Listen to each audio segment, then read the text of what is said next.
You have so many babies by Pookie and Ray Ray, and the other Pookie and Ray Ray, and the other Pookie, and multiple, but will take this man who's making, the bus driver who don't got no kids. You'll call him lame. You'll call him gay. You call him all these things and won't mess with him. But we'll give the thug all of the pussy. And it's like, wow. And then when we say it, they try their hardest to defend or try to justify it, but you know they can't, and then that's when they'll revert to the name calling. Yeah, well, there isn't, because there's no justification for it. So look, if you're doing something, if something's like about 8 or 9%, you could account for. You could say, okay, that's probably a mistake. Actually, usually a mistake is like 2 to 3% of anything. Right. When it gets over 5%, it's like you're not making a mistake anymore. Now it's like, wait a minute, you're not doing something right. Right. So mistakes and error is like plus 2 or 3%. That's only to give you a variance, so that way if you made a mistake in your calculations. Okay, but when you get over 20%, when you get over 20%, 50%, 70%, that's not a mistake. That's intentional. But that's what I do. Kevin C is in the building. I appreciate you coming through, man. What's up, my brother? Hey, look, he had to get ready. He put the joints on. He said, I gotta get ready to talk to this, bro. I put these books in the background, making sure I'm educated out this educated black man. What's up, my brother? Yeah, hello. I want to say it's Dutch, right? Dutch, the creator, okay. Or Dutch, or just call me Dre, whatever you want, man. Or just call me the Black Non-Democrat, whatever you want. Yeah, hey, fine, definitely. Hey, can you hear me loud and clear? I can hear you great, man. You are crisp. Roger, it sounds like I have an echo. Is that me or? I don't hear the echo. You probably have it on your side. Okay. But no, that's fine. If you can work with it, we good. Yeah, that's fine. I can work through it. It's no problem. Okay. Yeah, I was actually just going to say that that the fact that you, because when I look at your title, the Black Non-Democrat, I just assume, okay, you're relating it to kind of issues that are liberal but affect black people in a negative way. And black people, unfortunately, for the longest time, have had this thing where they vote Democrat, and I don't want to tie it to just voting. And there's other activities and other actions that we could improve on. Starting with personal behavior, and then I always look at both. I always say it's a two-pronged approach. You have personal behavior.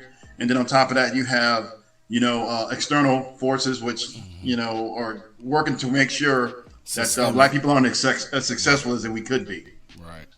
You'll have that argument because everybody goes, well, you guys have the same rights and privileges and the same opportunities and this, that, and the third. And that's not true.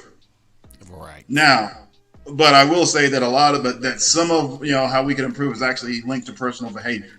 And that's the part that I want to attack. And then when you do that, then you actually can relate that to other things. For example, I know I've seen your videos as it relates to, single motherhood, the problem, and, how it, hurts black people. It hurts everybody overall, by the way. But it hits black people the most because, unfortunately, black women, have the most kids out of wedlock. And then when you go down the board, then it's, Hispanics next. And I want to say, white women, then after that, I think it's Asians. Even people always talk about Asians, and I don't want to talk about them badly or anything. I'm just saying they kind of do that model minority thing. Right. Well, they don't know that Asian women actually have about a 20% out of wedlock birth rate. Which, so, wow. And I'm not saying you can say that's a good thing or a bad thing. The thing is that most of the women, when they produce children, they're married. That's why that fact gets hidden. So if you got a 20% out of wedlock birth rate or lower, then it's negligible. I'm not saying it's negligible, but it's not as highlighted and it's not as much of a problem. And I suspect that some of those women even end up married, right? Because but when you have over 70% out of wedlock birth rate with one specific group, then now you've saturated the market. Yep. And it's overwhelming even for the men because we can't cover. Basically, men can't cover that spread. We can't. We can't do it. And I heard you say. And I heard you say that I think you said when you met your wife, you go ahead and correct me on this. But well, I met my wife at 22 years old. We both were 22, and we worked at the same spot. Now, when we were talking, we were co-workers, and then we worked overnight. So, it was late night talking, and she never revealed to me that she had a child, but we was just talking. And then when she revealed to me that she had a child, I looked at it because I did come from a situation with another woman who had a child. And I did a video probably a couple of weeks ago about how that mother just shut me out after and that's why I tell people, don't even date them, because you get attached to these children. And then when you get attached to these children and then you break up with the woman and you still want to be a part of their life, they tell you, fuck off. That girl told me, I don't need you in her life like that no more. So when I found out my wife had a child, I was a little apprehensive. I was like, I don't know if I want to do this again, man. But my single mother, she was like, go ahead, give it a try. And, I'm glad she did, because that little girl is now 19 years old and I love her to death. And she's just out in college and she's doing the damn thing and she's just loving it, man. Yeah, see, that's. But I don't condone it. I would tell people I am the outlier.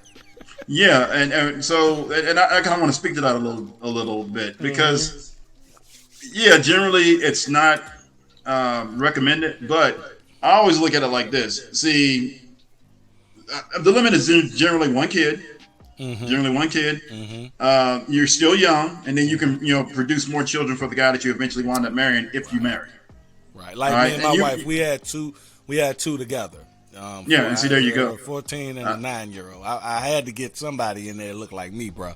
See, one of the problems that's actually existing today is that you have women who show up with 3 and 4, and then they say they don't want any more. Exactly. And you mentioned, it's interesting enough, you mentioned Kevin Samuels, right? So I'll go ahead, since you mentioned him, I'll go ahead and talk about him a bit. Okay. He would get women on the show to admit that they already had 3 or 4 and they didn't want any more, but they wanted a husband. And he would say, so what does he get from that? See, and that's so you gotta and the thing is that I'm not saying dudes would look past it or get over it, but what I'm saying is that you can't show up with 3 and then say, well, I don't want any more, and then Kevin Samuels asked the question, okay, so how does he get any kids, or is he just there to take care of the kids, and then get he would ask these probing questions, and women, it just didn't cross their mind. But again, the limit generally is 1.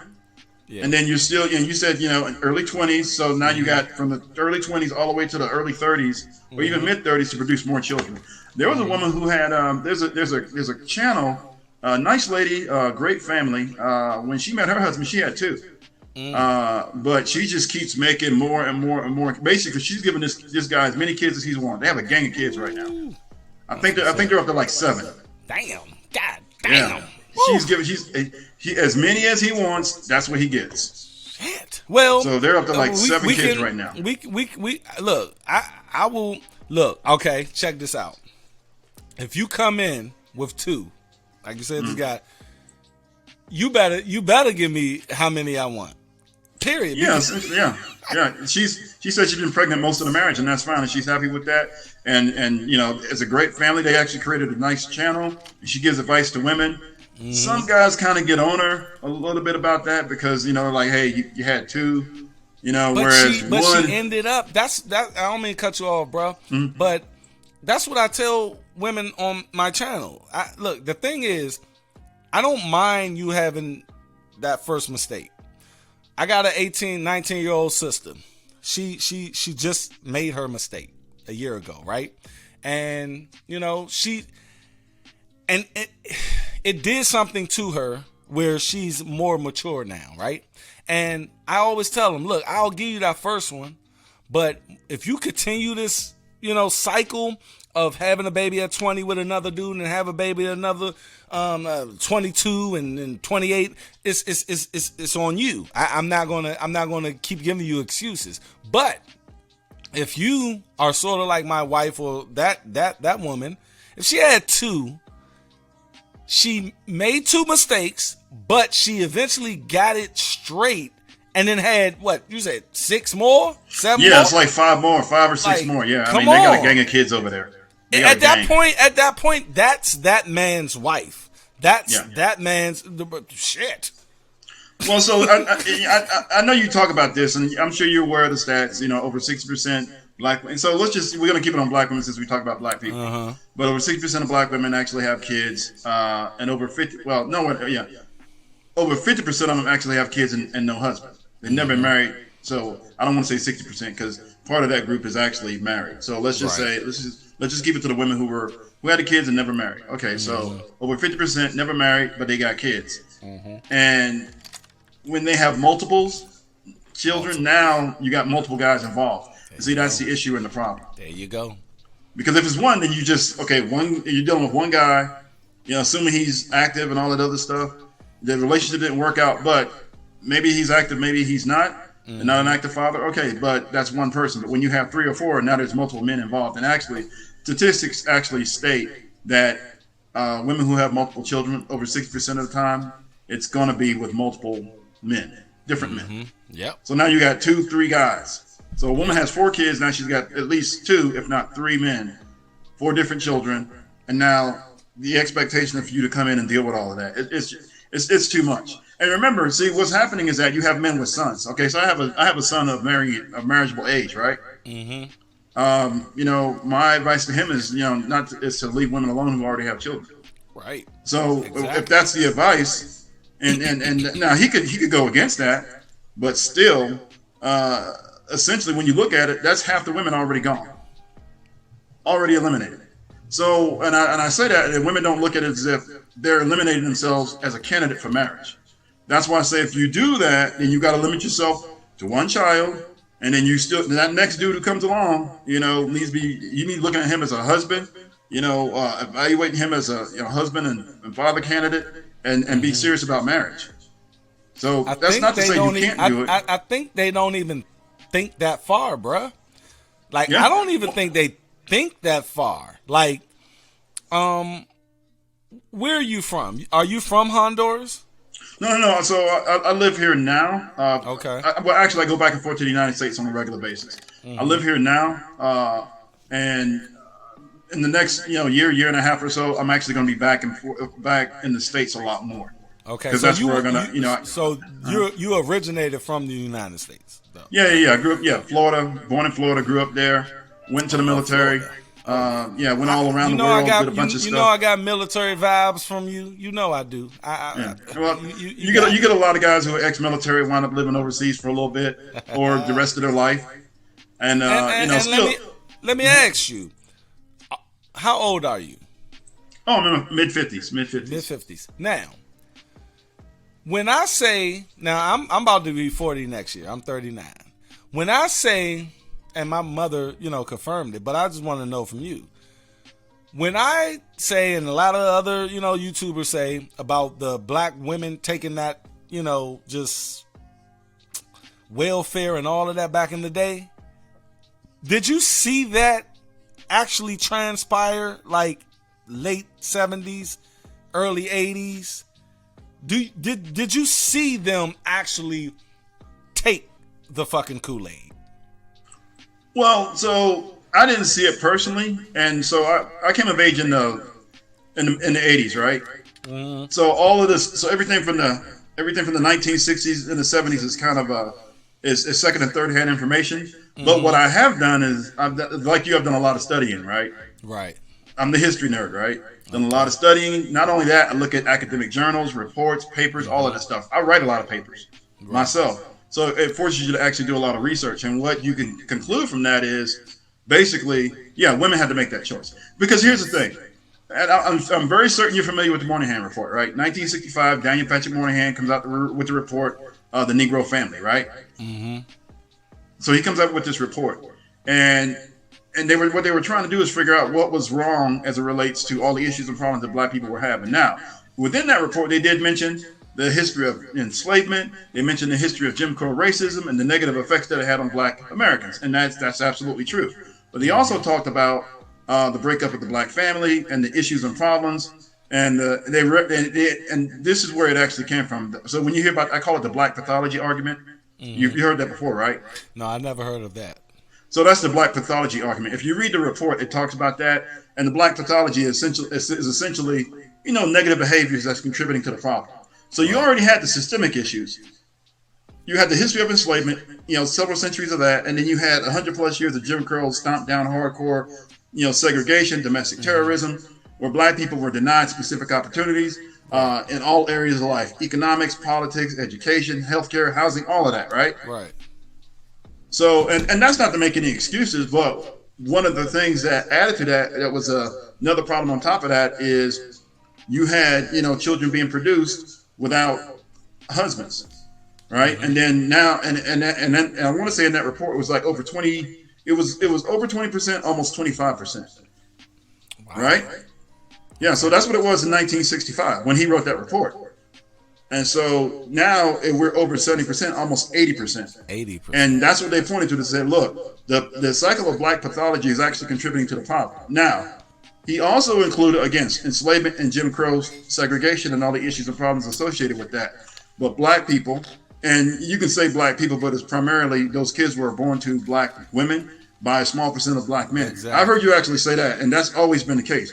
Yeah. And the reason I researched this is that I always said, well, look, even if you have the kids born out of wedlock, okay, that's fine. And just make sure the father takes care of those kids. Co-parenting. Exactly, right? But what we're finding out is that it's not all men. It's literally a small pool of men.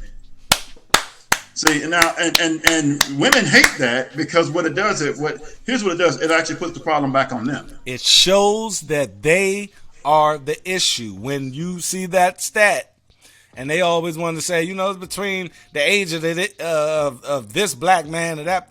Look, at the end of the day, it's damn near 50% of black men ain't even fathering children. And the thing is, I know at least 5 in my mind right now that don't have no children, bro. And when I think of women who don't have children, I have to be like, all right, give me a second. Okay, her. Okay, all right. I know she got a child. I gotta literally think. You see what I mean? And people don't understand. And that's and what you just said is what black women are scared of. They scared when we say these things. And this specific thing is you have so many babies by POOKIE and Ray Ray. And the other POOKIE and Ray Ray. And the other POOKIE and multiple, but will take this man who's making, the bus driver who don't got no kids. You'll call him lame. You'll call him gay. You call him all these things and won't mess with him. But we'll give the thug all of the pussy. And it's like, wow. And then when we say it, they try their hardest to defend or try to justify it, but you know they can't, and then that's when they'll revert to the name calling. Yeah, well, there isn't, because there's no justification for it. So look, if you're doing something, if something's like about 8 or 9%, you could account for. You could say, okay, that's probably a mistake. Actually, usually a mistake is like 2 to 3% of anything. Right. When it gets over 5%, it's like you're not making a mistake anymore. Now it's like, wait a minute, you're not doing something right. Right. So mistakes and error is like plus 2 or 3%. That's only to give you a variance, so that way if you made a mistake in your calculations.